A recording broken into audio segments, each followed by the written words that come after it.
आकाश हमारी कॉलोनी में रहने वाले शर्मा आंटी का इकलौता बेटा था। कॉलोनी की लड़कियां तो बस उस पर अपनी जान छिड़कती थी, क्योंकि वह देखने में काफी स्मार्ट और सुंदर था। उस पर वह लंदन से डॉक्टर की डिग्री लेकर आया था। पैसे की तो कोई कमी नहीं थी, क्योंकि वह लोग खानदानी रईस थे। और अब जैसे ही पता चला आकाश के लिए रिश्ता ढूंढा जा रहा है, तब उसके घर पर शादी के लिए तो बस लड़कियों की लाइन सी लगी थी। उसके लिए एक मैं ही इकलौती लड़की थी, जिसे उससे शादी करने में कोई इच्छा नहीं थी। इसलिए कि मुझे उसमें दिलचस्पी नहीं थी, बल्कि यह कि मुझे पता था कि वह मेरा कभी नहीं हो सकता है।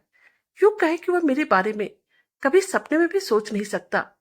और इन सब के पीछे बस एक ही वजह थी, मेरा सांवला रंग, आंखें बड़ी बड़ी, सीधी लंबे बाल। बस एक ही दाग था, वह था मेरा सांवला रंग। और सोचने वाली बात यह थी कि डॉक्टर आकाश मुझे क्यों पसंद करेगा। देखा जाए तो बाकी सारी लड़कियां देखने में मुझसे कई ज्यादा सुंदर, पढ़ी लिखी और अमीर थी, और मैं एक साधारण परिवार से थी। एक दिन मेरी तबीयत ठीक नहीं लग रही थी। सुबह से मुझे वॉमिटिंग हो रही थी। मैंने अपनी माँ से कहा, चलो डॉक्टर के पास चलते हैं, क्योंकि मुझे मेरी तबीयत सही नहीं लग रही है। और फिर माँ मुझे डॉक्टर आकाश क्लिनिक पर ले आई। मैंने कहा, माँ तुम मुझे यहाँ पर क्यों लेकर आई हो? उनकी फीस बहुत ही ज्यादा है। माँ ने कहा, चुप रहो तुम, इसी बहाने में तुम्हें देख भी लेगा, क्या पता तुम उसे पसंद आ जाओ। यह सुनकर मुझे समझ में नहीं आ रहा था कि मुझे इस बात पर खुश होना चाहिए फिर बुरा लगना चाहिए। नामुमकिन सी बात थी। हम दोनों फिर अंदर गए। माँ ने अपनी पहचान बताई कि वह आकाश के पापा के दोस्त की पत्नी है। आकाश ने भी कहा, हाँ मैं आपको पहचान रहा हूँ। फिर मेरी माँ उसे बोली, यह मेरी बेटी काजल है, इसकी तबीयत आज सुबह से ठीक नहीं है। अब आकाश ने मेरी तरफ गौर से देखा और फिर मेरा बीपी चेक करने लगा। मुझे बहुत हैरानी हुई कि नर्स पहले ही मेरा बीपी चेक कर लिया था, फिर आकाश मेरा खुद बीपी चेक क्यों कर रहा है, जबकि नर्स ने पहले बीपी और वजन चेक करके एक कागज पर लिखकर दे दिया था। अब अचानक हम दोनों की नजरें एक हुई और मैं उसकी आंखों में खो गई। उसने कहा, चिंता करने वाली कोई बात नहीं है, बस बीपी लो है, मैं दवाइयां दे देता हूँ, ठीक हो जाओगी। हम घर आ गए। रात भर मैं सो न पाई। कुछ तो बात थी उसकी आंखों में जो मैं समझ नहीं पा रही थी। और 4-5 दिन बाद जो हुआ, उस पर तो मुझे विश्वास ही नहीं हो रहा था। आकाश के पापा ने मेरी वहां से खुद मेरे रिश्ते की बात की थी। उन लोगों की बात सुनकर मैं बिल्कुल हैरान हो गई। मुझे समझ में नहीं आ रहा था कि उसने मुझे पसंद कैसे किया। मेरी माँ ने मुझे कहा, वह विदेश से पढ़कर आया है, उसकी सोच सुंदरता को लेकर अलग हो गया है। तुम्हारा सिर्फ रंग सांवला है, वरना तुम बाकी लड़कियों से भी ज्यादा सुंदर हो। हमारी शादी तय हो गई और यह बात पूरी कॉलोनी में आग की तरह फैल गई। बस सभी यही बात किए जा रहे थे कि आकाश ने इतनी सारी लड़कियों को छोड़कर मुझ जैसी लड़की को पसंद क्यों किया। लेकिन मेरे घर में तो बस खुशियां ही खुशियां थी। आकाश मुझे रोज फोन करता, मैसेज करता और कहता कैसे मैं मेरी पहली नजर का दीवाना हो गया। उसे मेरी आंखें बहुत पसंद आई थी। उसको ऐसे बोलने से मुझे माँ की बातें सच लगने लगी कि वह विदेश से पढ़कर आया है, उसके विचार सबसे अलग है। मैं मन ही मन खुश थी। आकाश को कुछ तो मुझ में पसंद आया, जिसकी वजह से उसने सीधा मेरा हाथ ही मांग लिया। शादी का सारा खर्चा आकाश के घर वाले ही करने वाले थे। हमें कुछ भी करने नहीं दिया, यहाँ तक कि हमारे रिश्तेदार के कपड़े भी उन्होंने गिफ्ट किया। मेरी शादी का जोड़ा और बाकी कपड़े तो डिजाइनर थे, जिनकी कीमत लाखों में थी। सोना तो इतना चढ़ा जितना हमने कभी सोचा भी नहीं, क्या देखा भी नहीं था। हमारी शादी हो गई। स्टेज पे आकाश की मौसी की लड़की आई और कानों में धीरे से कहने लगी, भाई तुम्हारी चॉइस को क्या हो गया, तुम्हारी चॉइस तो बहुत थर्ड क्लास निकली। मुझे उसकी बात सुनकर बहुत ही बुरा लगा था और मुझे बार बार रोना भी आ रहा था। लेकिन फिर आकाश लड़के को बहुत ही डांट फटकार लगाई और कहा, दोबारा से ऐसी बातें मत करना। लेकिन मेरा रोना बंद नहीं हुआ, क्योंकि मेरी वजह से आज मेरे पति को सुनना पड़ा था। हम दोनों की शादी धूमधाम से हो गई। और फिर जब मैं ससुराल पहुंची, वहां आकाश के अलावा और कोई नहीं था। 2-4 नौकरानियां थी, जिनमें से एक नौकरानी ने मुझे आकाश के कमरे तक पहुंचा दिया और फिर मुझे पेट पर बिठा दिया। थोड़ी देर में आकाश कमरे में आया, पर मैं उसकी मौसेरी बहन के शब्द भूल ही नहीं पा रही थी। उसने मेरी तरफ देखा और कहा, क्या तुम अभी तक वही सब कुछ सोच रही हो? मैं कुछ ना बोली और बस उनकी तरफ देखे जा रही थी। वह बोला, ऐसे क्यों देख रही हो? मैंने कहा, यही तो सच्चा प्यार है कि बिना बताए अपने साथी के मन की बात को जान लेना। आज मैं खुद को बहुत ही ज्यादा खुशनसीब समझ रही हूँ। उसने कहा, तुम चिंता मत करो, मैं तुम्हें इससे बाहर निकाल लूंगा। आज मेडिकल ने कितनी तरक्की कर ली है, कितने उपाय हैं जो किए जा सकते हैं। कुछ इंजेक्शन से तुम्हारा रंग साफ हो जाएगा, चेहरा खिल उठेगा। तुम तो मुझे ऐसी अच्छी लगती हो, पर मैं तुम्हारी आंखों में आंसू नहीं देख सकता।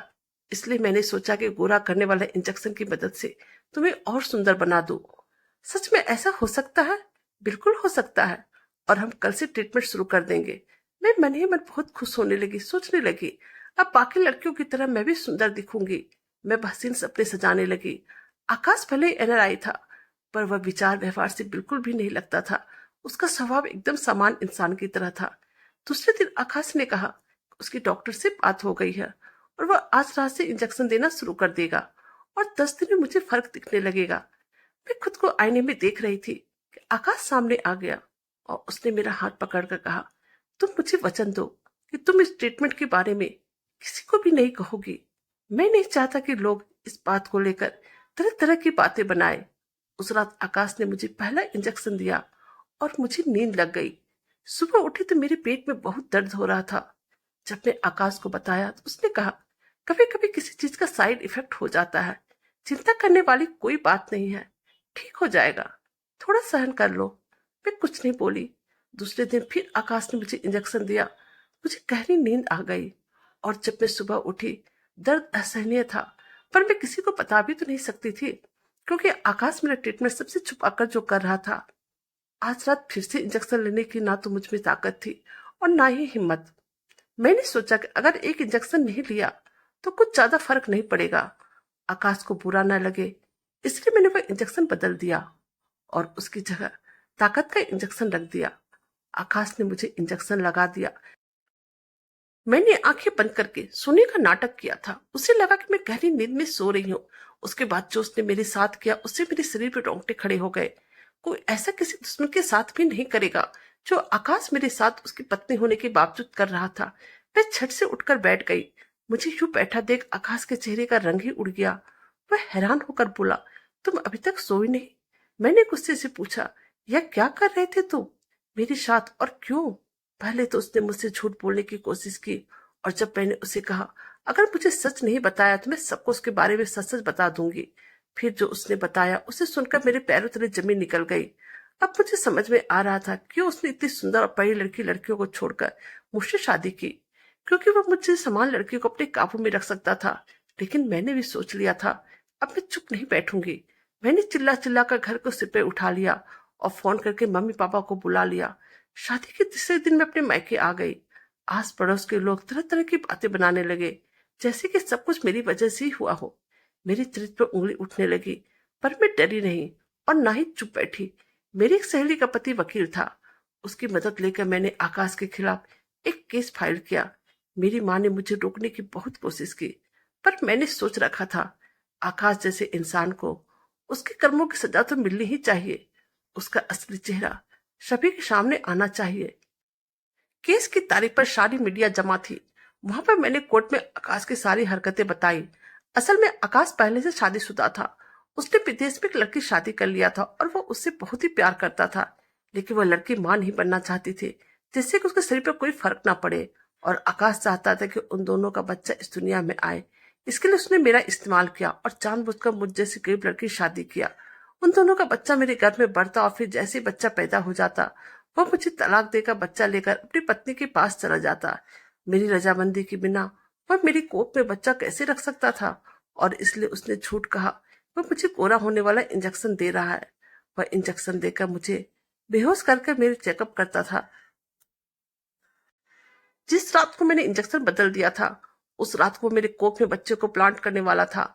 उसकी पत्नी को बच्चा नहीं चाहिए कि उसका शरीर खराब हो जाता, पर इसका मतलब यह तो नहीं था कि उन दोनों को मेरी जिंदगी बर्बाद करने का हक था। मेरे वकील ने आकाश के खिलाफ सबूत पेश किए और फिर आज आकाश को जेल हो गई थी। लोग मुझ पर उंगली उठा रहे थे। वही लोग आज आकाश और घर पर धरना दिए बैठे थे। अब मेरा और आकाश का तलाक हो चुका था। आज मैं अकेली थी, पर मेरी किस्मत मेरे साथ थी। भगवान ने उस रात मुझे बुद्धि दिया था और मैंने इंजेक्शन बदल दिया था। यह कहानी मुझे सीख देती है कि सभी माता पिता अपनी बेटी के लिए अमीर लड़का ढूंढने की जगह गरीब लड़का और संस्कारी लड़का देखे, क्योंकि अगर 2 टाइम का खाना और सम्मान से मिले तो कोई भी लड़की सुख में शांति से रह पाएगी। लेकिन अगर इंसान ही खराब हो तो वह कभी भी सुखी जीवन नहीं रह सकती है। तो कैसी लगी आपको हमारी कहानी प्लीज हमें कमेंट कीजिएगा। हमारे चैनल पर नए हैं तो हमारे वीडियो को लाइक, सब्सक्राइब और शेयर कीजिएगा। Thank you.